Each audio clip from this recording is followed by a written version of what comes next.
Here's how to fix a Samsung phone stuck on the logo screen.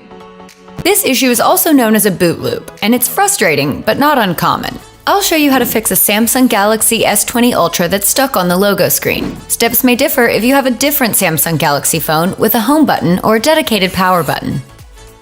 First, do a soft reset. This is an easy way to fix minor bugs and glitches. Hold down the side button and the volume down button until your phone restarts.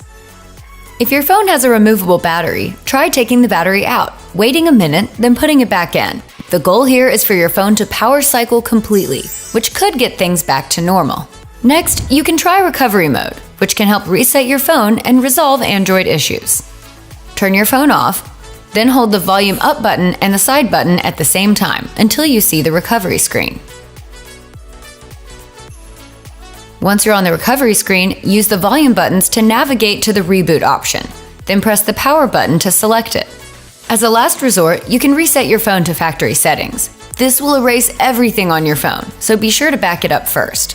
If you're not sure how to do a factory reset, click the link above to see our step-by-step video guide. For professional help fixing your tech, visit Asurion.com. And don't forget to like and subscribe to our channel for more tech tips.